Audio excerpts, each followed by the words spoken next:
తెలంగాణ రాష్ట్రం నుంచి చాలా మంది బతుకుదెరువు కోసం, అప్పులు తీర్చడం కోసం మరి గల్ఫ్ దేశాలకు, ఇజ్రాయెల్ దేశాలకు వెళ్ళి అక్కడ ఈ ఏజెంట్ల వలలో చిక్కుకొని చాలా మంది బతుకులు ఆగమైతా ఉన్నాయి.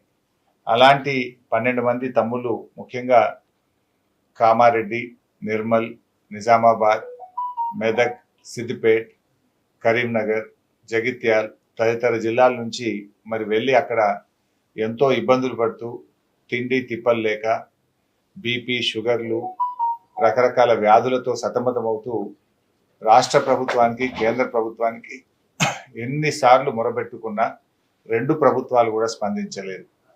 కానీ ఈరోజు బీఆర్ఎస్ పార్టీ తరఫున జోర్డాన్లో చిక్కుకున్న ఈ 12 మంది తమ్ముళ్లను బీఆర్ఎస్ పార్టీ తరఫున ఈరోజు పెనాల్టీ కట్టి తిరిగి స్వదేశానికి తీసుకురావడం జరిగింది.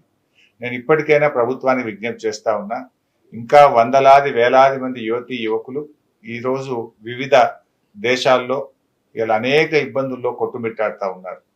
పిల్లలు చెప్తా ఉన్నారు, జోర్డాన్లో ఎంబసీ, ఇండియన్ ఎంబసీ ఆఫీస్కు ఎన్నిసార్లు మొరబెట్టుకున్నా స్పందన రాలేదు అని.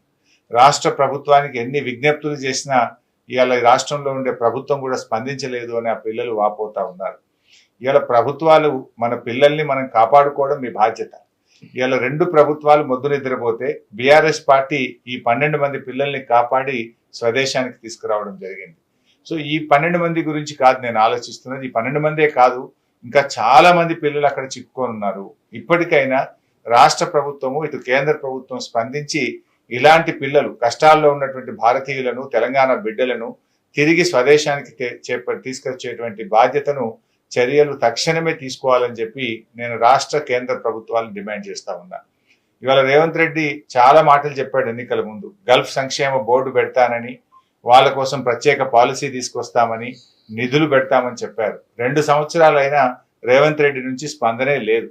ఆయన మాటలకు ఎక్కువైపోయింది తప్ప ఏ ఒక్కటి కూడా ఇచ్చిన హామీలు ఇవాళ నెరవేర్చేటువంటి పరిస్థితి కనబడతలేదు. మన రాష్ట్రం నుంచి అలా 8 మంది ఎంపీలను బీజేపీ పార్టీ గెలిచింది. 2 కేంద్ర మంత్రులు ఉన్నారు. నేను వాళ్ళకు స్వయంగా లేఖ రాసిన వీళ్ళ గురించి ఆలోచించండి అని, కానీ స్పందన రాలేదు. ఇవాళ కిషన్ రెడ్డి గారు, సంజయ్ గారు కూడా ఇలాంటి గల్ఫ్ కార్మికుల కోసం, విదేశాల్లో మరి ఇబ్బందులు పడుతున్నటువంటి తెలంగాణ బిడ్డల్ని తేవడానికి ప్రత్యేకమైన ఒక విభాగం పెట్టి చొరవ చూపి పిల్లలకు మరి కాపాడాలని చెప్పి కూడా వారికి కూడా విజ్ఞప్తి చేస్తా ఉన్నా. ఇవాళ మనం అధికారంలో ఉన్నటువంటిది, ప్రజలు మనకు అధికారం ఇచ్చింది, ఆపదలో ఉన్న ప్రజల్ని ఆదుకోవడానికి, కష్టాల్లో ఉన్నటువంటి ప్రజల్ని కాపాడుకోవడానికే ప్రభుత్వాలు ఉంటాయి. మరి ఎన్నికల ముందు ఇచ్చిన హామీలు గెలిచి మర్చిపోవడం కోసం కాదు, గెలిచిన తర్వాత హామీలను అమలు చేయడం, ఆ ప్రజలకు మేలు చేయడం, ఇచ్చిన ప్రతి మాటను నిలబెట్టుకోవడం అనేటువంటిది మీ కర్తవ్యం, మీ బాధ్యత.